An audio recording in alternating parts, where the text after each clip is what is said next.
Thriving in divorce and beyond means not having to worry about the safety of your children when it comes to co-parenting.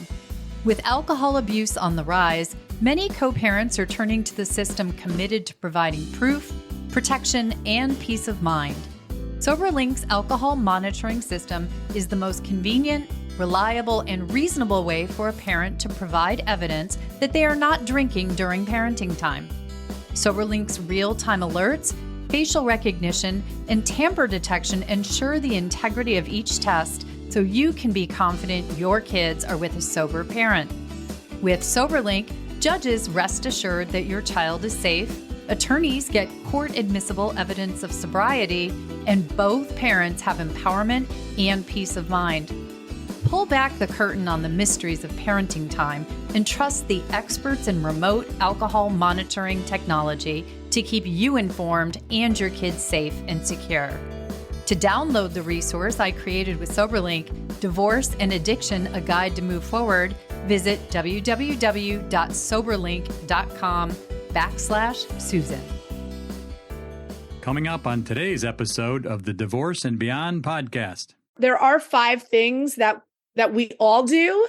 Try not to judge yourself and say, oh, my ex does that, or my mother does that, my father does that. Yeah, they probably do. We all do it. And so just knowing that you do it is really important, and it will really help you to resolve arguments because you can clear away your emotions by understanding your behaviors.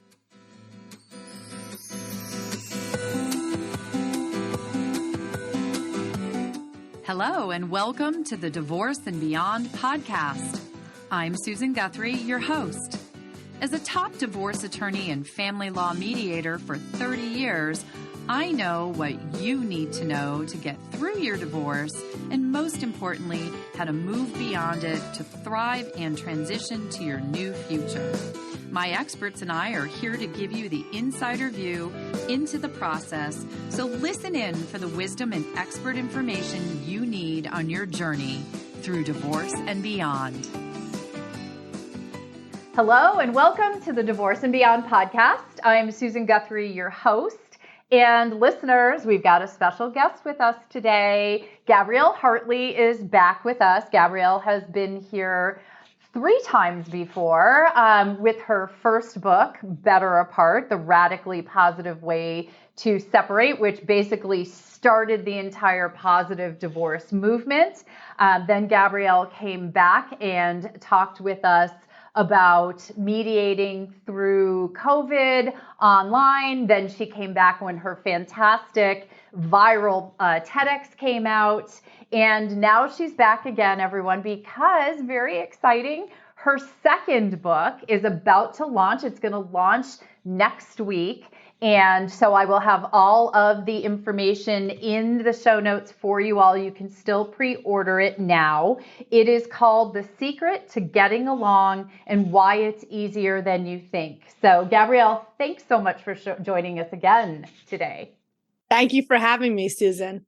So we are going to actually talk about not necessarily how to resolve conflict, but we are going to talk today about some of the conflict behaviors that people very commonly exhibit during their divorce process that they don't even think they do, right? Don't we hear all the time from people like, oh, we're very amicable, this is going to be so easy.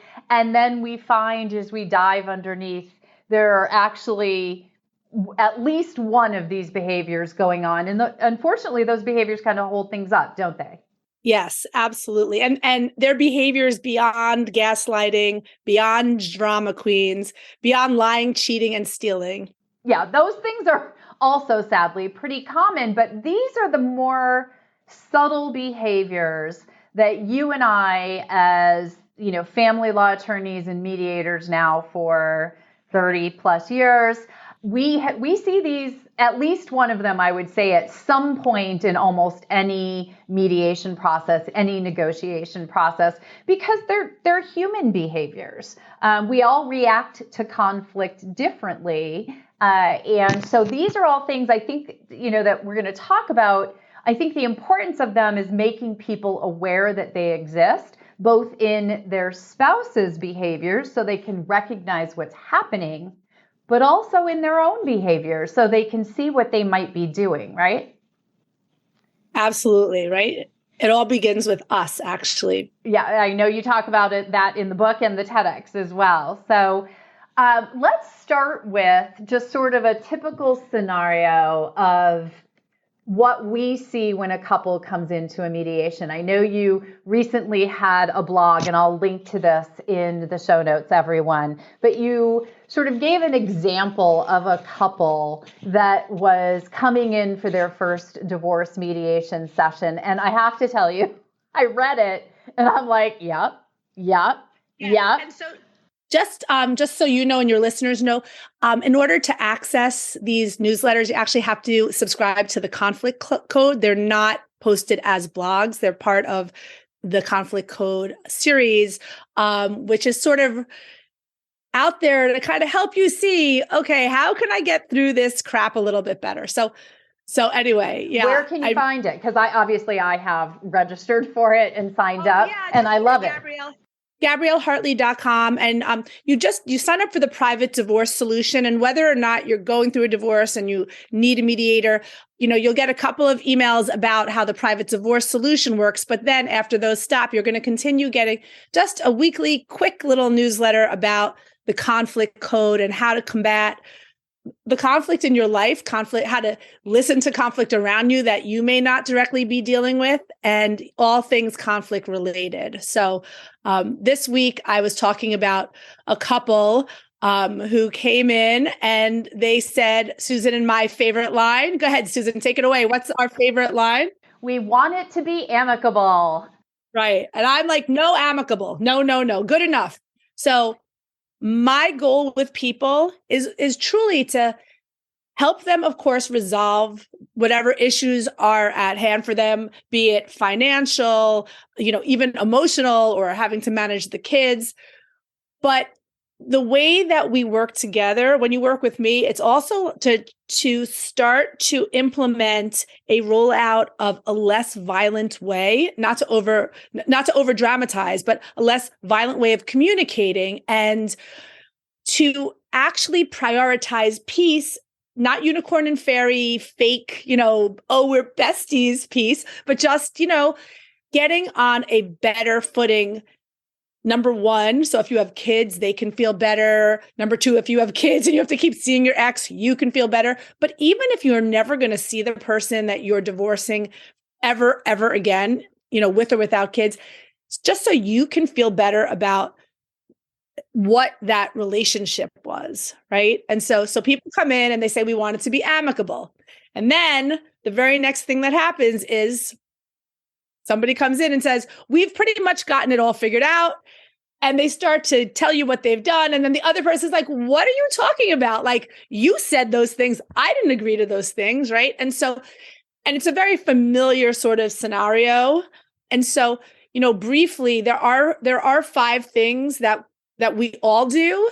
When I name them, right, try not to judge yourself and say, oh, my ex does that, or my mother does that, my father does that. Yeah, they probably do. We all do it. And so just knowing that you do it is really important, and it will really help you to resolve arguments, because you can clear away your emotions by understanding your behaviors. It's so interesting that you say that, Gabrielle, because you used the word violence and in the conflict, and I think I want to sort of dive into that for a second before we go into the 5 behaviors, because as we're thinking about violence, that brings to mind a very combative, adversarial type of communication. And the reality is these behaviors are, maybe I would use the word dysfunction a little bit more, because while some of them might be, a little more overt, a lot of them can feel subversive,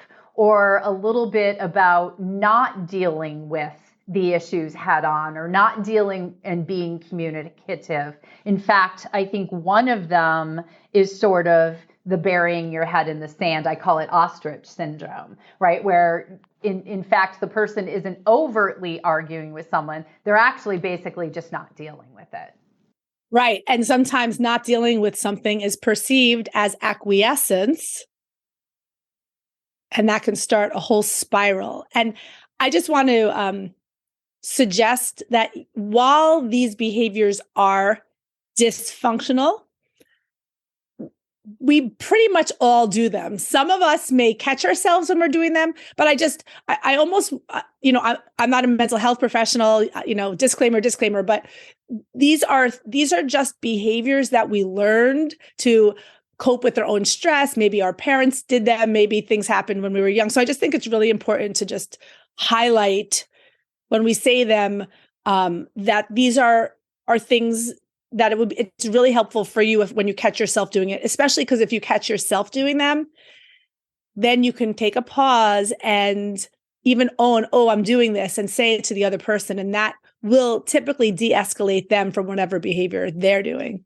Right. And that is a good point, right? You get people, when you do something, it has consequences, or don't do something, as we're talking about burying your head in the sand, but then it can have consequences with the person you're communicating with. And you gave the example, and we have both seen this one, right? Where your spouse may say to you, I think it's fair if you keep your retirement and I keep my retirement. And in your head, you're saying, I don't know about that, but we'll talk about it later, or we'll deal with this when we're in mediation, or I'll let my attorney talk to his attorney about it. But your spouse, when you don't say anything or communicate further, you use the word, they think you're agreeing. They think you're acquiescing to it. Then when it comes out later that, no, that's not what I meant, they feel like you're backtracking, like you're reneging on an agreement. Yeah, exactly. And it's a really big problem. Yeah. And we see it in so many of our cases. So that burying it in the sand, is it better to tell someone, hey, can we just put a pin in that and talk about it later? Yes. So the people who tend to bury their head in the sand are people who have a hard time saying no, or people who take a little longer to process. That doesn't mean they're not bright. They just process more slowly, right?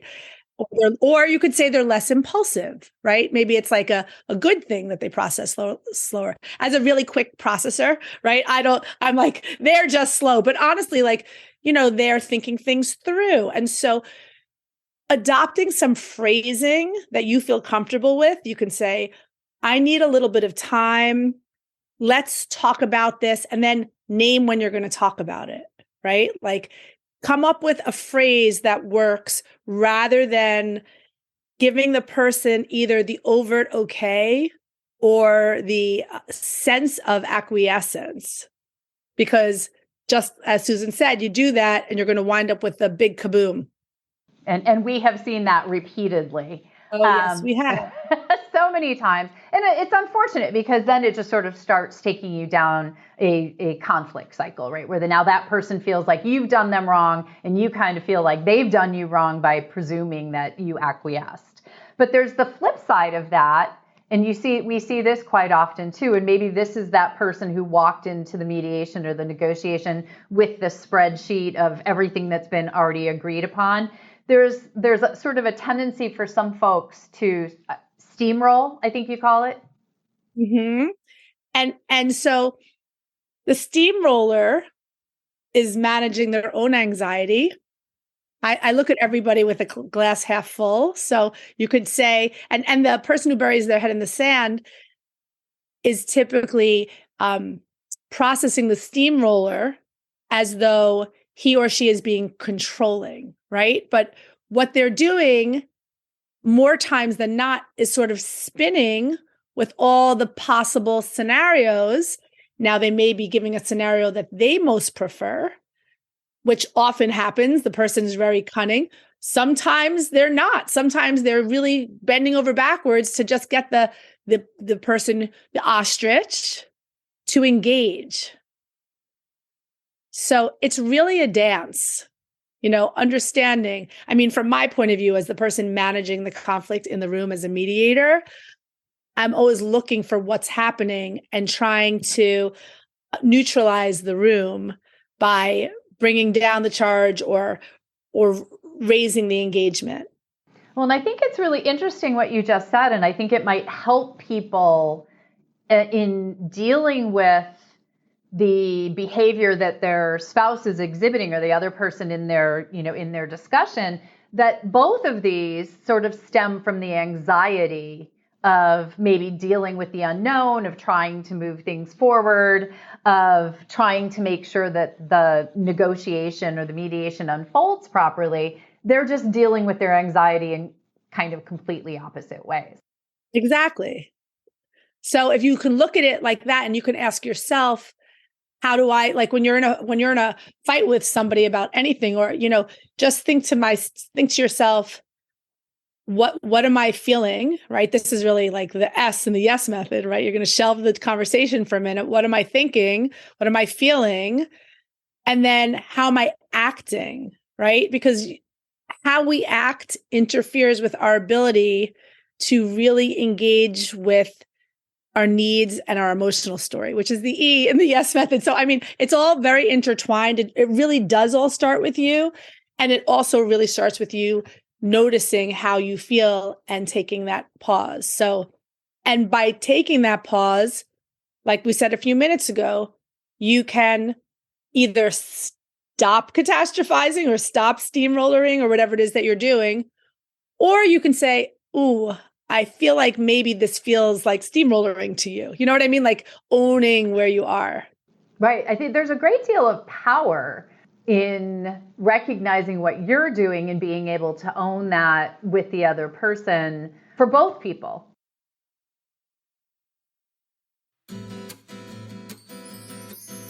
I know that some of you out there are dealing with complex financial circumstances in your divorce that are leaving you with a pit in your stomach. Well, Hollis Hardiman is a certified divorce financial analyst and wealth manager who can provide you with the guidance and support you need during the divorce process.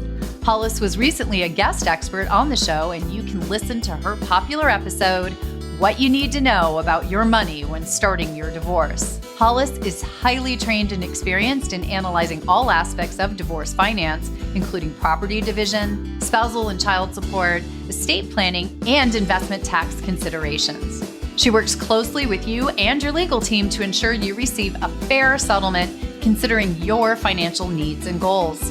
So regardless of where in the divorce process you are, Hollis can provide you with the insights and tools you need to make informed decisions and to secure your financial future. You can get in touch with Hollis today to schedule a complimentary consultation. Just email her at hhardiman@meritfa.com and be sure to let her know you heard about her on Divorce and Beyond. Hey listeners, it's Susan. Just wanted to let you know that I have a brand new website that's dedicated to helping people grow a business and become the entrepreneur that they want to be. It's called Susan Guthrie, your partner in success. And right now, for anyone who is trying to build a business, I have a free book. It's called Building the Practice of Your Dreams, 1 month of daily tips for finding success. And you can get a free download of the book. So just go to the brand new website. It's susaneguthrie.com, all spelled out. And you'll be able to link to the book, link to both of my podcasts and all of my other resources. So go check it out. Stay tuned to hear more from Gabrielle on the 5 destructive behaviors we all have and how knowing about them can help us resolve conflicts easier. And finding which of these behaviors you are demonstrating is really the first step in getting to the place where we can start really talking about what has to happen to resolve the conflict. And now we return to today's show. We do tend to be pretty unaware. We're upset when these things are happening. We are emotionally dysregulated. That's why we're in conflict. That's why we're talking about this, right? Like you're getting divorced. You're like about to quit your job because your boss won't let you telecommute, right? Like this is what I hear about all the time from HR, right? We've got somebody who wants to telecommute. They're really a valuable employee, but we've got a policy, no telecommuting. Okay, well, let's unpack that, but let's first address these rough personality dysfunctional things that we do, destructive things that we do. And once we start to peel that back, we can get into actually resolving the conflict. And that's, ultimately, that's where both people want to get to. So there's also that understanding that you're both engaged in an exercise where the end result, an agreement or a resolution, is where you both hopefully want to be.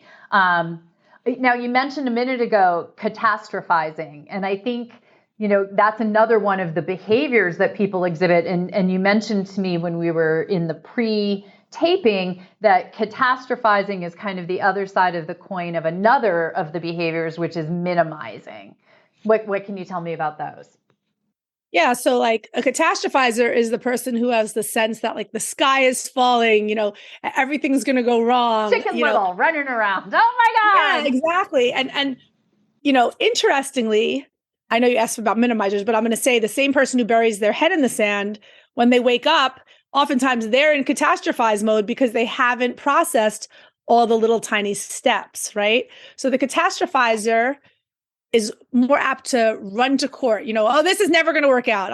We're going to file, or, they're never going to let me telecommute. I have to quit. Or this person is never going to bend, even if they're like your best employee. I'm not dealing with this demand, right? They're catastrophizing.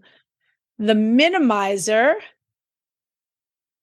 has learned to manage their stress and anxiety by thinking, no, nothing's a big deal. Those people are really they can be easy to be around. They can be super relatable because they're not making everything into what we'd call a big drama, but put a minimizer together for a catastrophizer. And we've got the sense that there's a lot of invalidating that goes on, right? The catastrophizer is then crazy, right? The catastrophizer is the drama queen, like the whole thing, right? So it's all a dynamic, and we're different. In your life, you may surround yourself with people who bring out some of these traits more than others of these traits, but we all have all of these traits within us. Like if you were to sit down and write down the destructive behavioral habits and you say, oh, I'm a this, but then you push yourself and say, but have I been a that? You have been. Like we've all been all these things because they work dynamically. I don't know if I'm making any sense. But it works dynamically with whomever you are interacting with. Right. I often tell the story that when I was young and I was like dating a lot of people, that doesn't sound right. What a surprise, Gabrielle. I had a boyfriend who was like kind of super laid back, and Friends was really popular then. Right. And like, he thought I was like Monica, like I was so rigid and like organized, which I'm not in my mind. Right. And then after that, my next boyfriend thought I was like Phoebe, who, for those of you who don't know, was like the hippie girl singing like Smelly Cat, like in the coffee bar. Right. So, but I was just me. It's just like you are whoever you are in conjunction with, in relation to whoever you're interacting with, right? And so I highlight that only to help you remove the self-judgment that comes along with noting which behavioral destructive habit that you may feel that you have. When it comes out, you don't need to say like, oh, I'm not really being like that, or like I'm like that because of such and such. You're just, this person brings that out in you. Like, okay, so whatever, who cares? See, I'm minimizing. Well done in that minimizing. Thank I'm you. in a catastrophe. No, I'm just kidding. But that's actually a really good point, right? We do have a tendency, especially when in conflict or when going through, a mediation process or a divorce negotiation, to be very, very aware of what we think the behaviors and flaws in the other person are, and wanting to name them and blame them and all of that. And I like two things that you're doing here. One is you're taking some of the stigma away from these behaviors. These are our coping mechanisms. These are the ways that we have learned to deal with our anxiety and our issues. They're probably also learned behaviors within that relationship.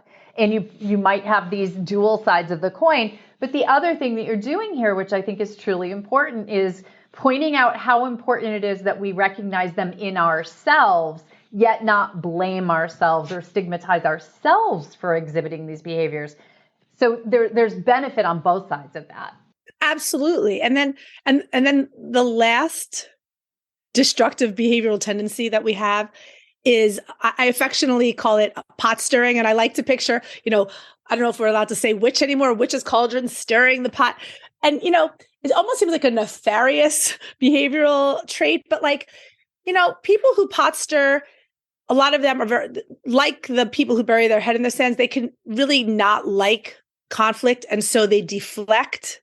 They might deflect about anything, and I think comedians, they come off as pot stirrers because that's what they're doing. They're always pointing to, the other angle at something, to not really necessarily dive into something in a serious way.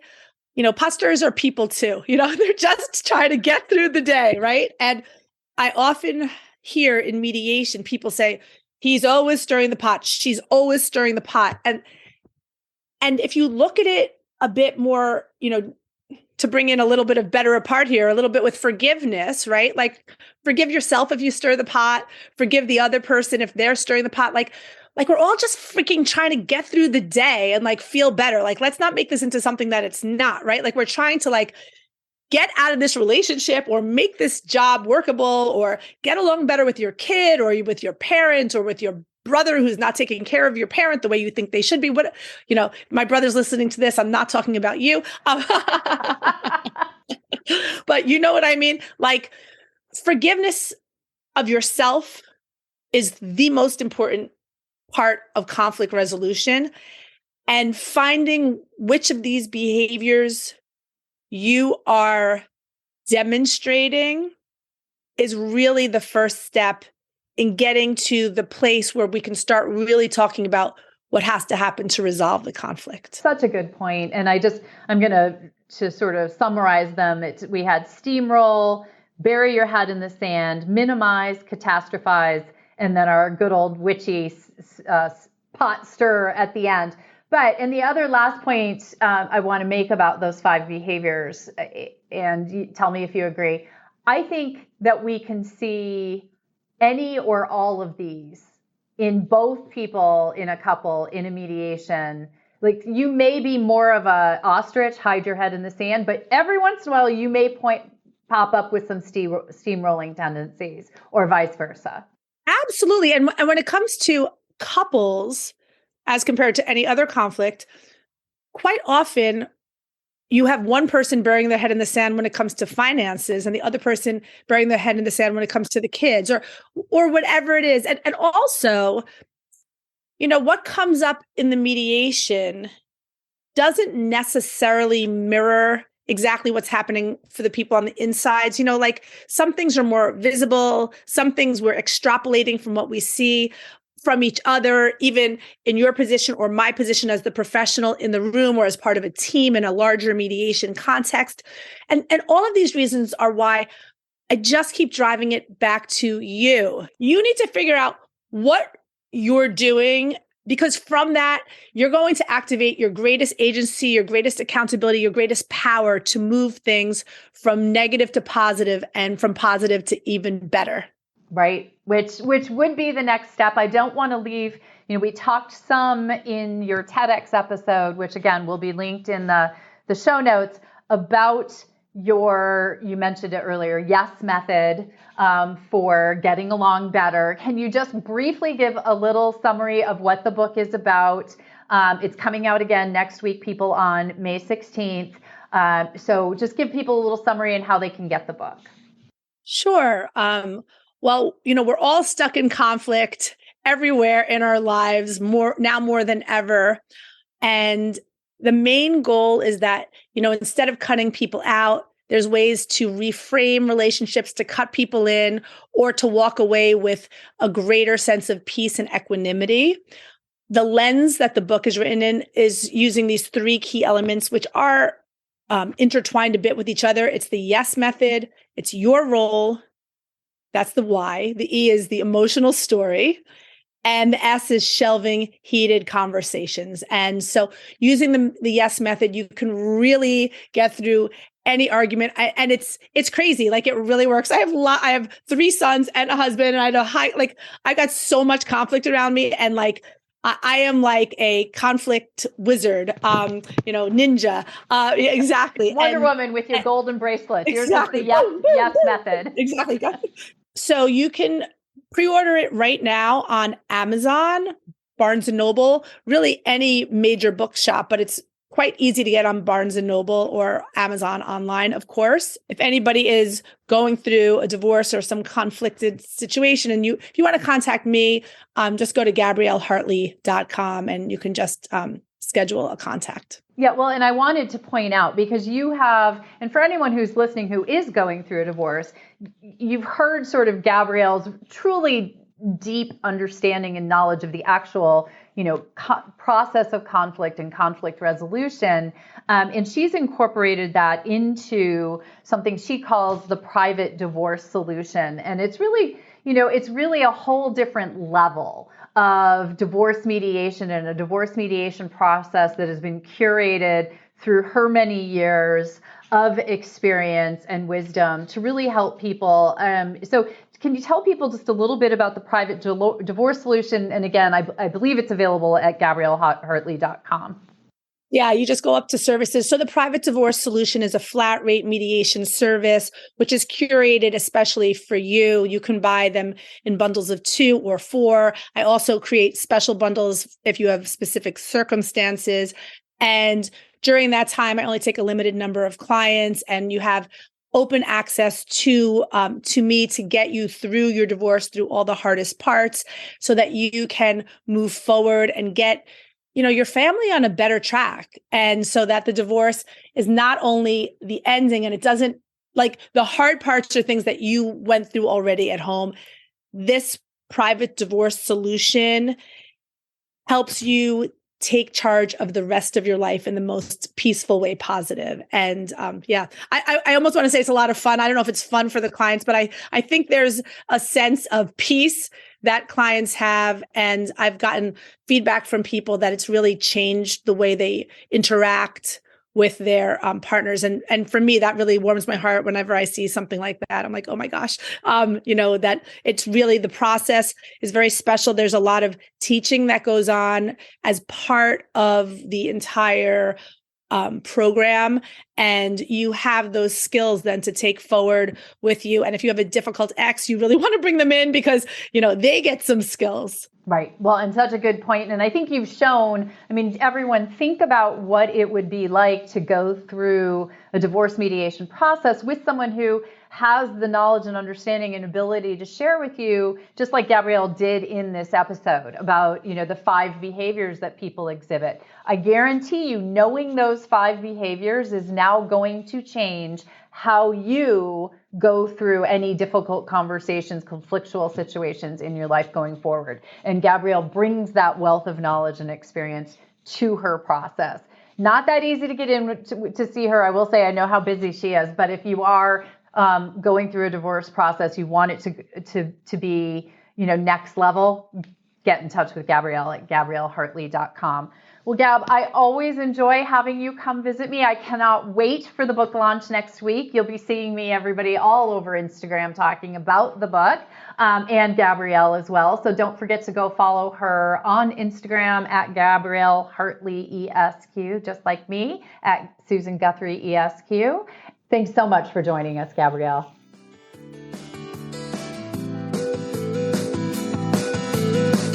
Thank you for joining me today on the Divorce and Beyond podcast. I hope you found some information and inspiration to help you on this journey.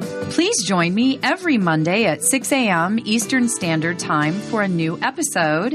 And if you like the show, please take the time to subscribe and leave me a 5-star review on iTunes.